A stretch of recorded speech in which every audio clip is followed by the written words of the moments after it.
Welcome to Value Added Parenting. We are still on the matter 6 things that I've learned in my 6 years in marriage. So, in my previous video, you need to get it. I mentioned one of it. So, in this video, I'm going to be talking about something like, do I want to break the table? Like, your husband is your firstborn. Yes, your husband is your first child. Do I need to loud it? Like, am I breaking some table? Your husband is your first child. And if you are husband, your wife is your first child. Like, so you need to set boundaries. Abby, you knew your husband before your children. Because I've seen a lot of parents that once children start coming in like this, because we've not set boundaries, they start taking some places. Because I'm a mother, I know the kind of love I have for my children. Like, they are so dear to my children. I don't play with them. I love them too much. But my husband first. Am I breaking tables? I've heard a lot of mothers, talk about my children. But do you know that these children are going to leave one day and it will remain you and your husband? So what do you say to that? Which means you're going to go back to the way you started. To the way you started as boyfriend and girlfriend. When those children finally leave, that's the way you go back to start. But just imagine, look at this scenario that, like some people, once they get married like this, they don't build any relationship. Or do you think your courtship relationship is enough? No, courtship relationship is not enough to build marriage. It is when you guys now come together, you start knowing some traces that you have not been seeing. In courtship, you can package things now because you are not sleeping together. All those snoring time, all those nagging, all those behavior, will package it. Nobody will see it. But when you guys come together, that's when you start seeing some traces. And you need time. You get? We need time to bond. We need time to iron some things out. But some people, the night of their wedding like this, that's when they took him. So, and once you were pregnant, mood swing, it changes. So, the husband, even when some attitude, some traces, character start coming out, your husband will give you excuses like, okay, maybe it's because she's pregnant. You see, things like that. Maybe because she's pregnant. And after the pregnancy, you have your child, the children, you don't have time for each other, which means you have not had time to bond. You have not had time to know some things about yourself. Now, children start coming and what happened? They start taking over. Boundaries. We need to set boundaries. It's very important as parents. This is why we have commotion in some marriages. So husband or some spouse will not tell you. Some spouse will not tell you that it's because of your child, it's because of our children. Or they won't tell you that something is wrong. You just keep packaging it and things will keep piling up. So we need to set boundaries. Your husband first, your spouse first. And that is why we need to spend time with each other, spend time, like deliberately. In this part of the world we want to make money, we want to live the best life. If care is not taken, you will not have time.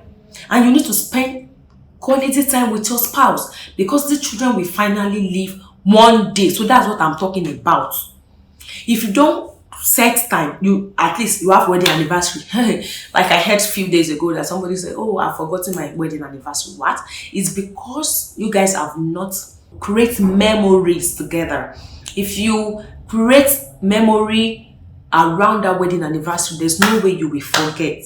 And I also saw something online that Baba Deboye and Mama, they celebrated 54 wedding anniversary. Oh my God. All I could think of was sacrifices. A lot of sacrifices has gone into that marriage. Does it mean they do not argue? The fact that they are pastors, yes, there must have been some arguments inside their bedroom. They won't take it out because, talk about boundaries. Like me, I'm 6 years in my marriage. Doesn't mean myself and my husband, we don't argue. We do, but our arguments are, compared to some people's arguments, is nothing. My children have never seen us argue. They have never seen my face quarrel like I'm coming from my room or something. No, we have never, because this is what we do. Anytime there's no way couple we have disagreement, of course. So anytime we're having a discussion and it's leading to disagreement, one of us will keep quiet. Because my husband came into the, he's a peaceful man. Me too, I come into marriage, I don't want to fight. Voila, I don't want. So there was a time, me, I'm like extrovert, I talk a lot. My husband is the opposite. So I came into the marriage with like, whatever is going to take in my like, this marriage, it must work by force by fire. Because no good examples of marriage around me. I have seen a lot of cases that husband beating wife beating husband, or they use sponge to wake themselves. That's the kind of marriage me I see around me. Or you see a man that is cheating, or you see this one marry 4 wives, 3 wives. That's what I've seen. But I came to the marriage and I noticed that my husband is a peaceful guy. Peaceful, so, and I noticed that anytime we had an argument, that like not really arguments, we had a fight. Like in my mind, I'm still holding that grudge start. But I'll just notice like maybe seconds after that, it comes to me. Maybe it's just say hi, trying to talk to me. I'll be like, what is wrong with this one? Have you forgotten we are fighting? We had an argument. And it happens severally. Like I was like, is okay, or that way you are doing yourself. Because the person you are fighting is not even fighting, or it does not remember that we had arguments or something. So when we now have something that is leading, like kind of leading to argument, it doesn't like, he's a peaceful guy. So leading, one of us will keep quiet. Is either I keep quiet or I keep quiet. So later we'll now go into it and we look into it. So boundaries is very important. Children distract couples from being bonding, and we don't know this. We have to be deliberate. Your spouse is your first child. You knew your spouse before those children comes. Don't let them take the place of your spouse. Don't let your child take the space of your spouse. Please, I'm begging you, mothers, especially mothers, create time with your husband, because that's where we see a lot of old couples that they will be living in different houses, or by the time they are back, the children are gone. You see daddy reading newspaper, mommy has gone to do omugo. But when you see a good marriage that they are so bored, mommy cannot do without daddy, they will go for that omugo together. I have seen a lot of cases that the father will follow the mother. Where are you going? Because they have not learned to live apart. All their lives they have always been together, and it takes sacrifice, it takes intention, it takes deliberate action to do this. Your spouse is your first child, like I said, so you need to create memories,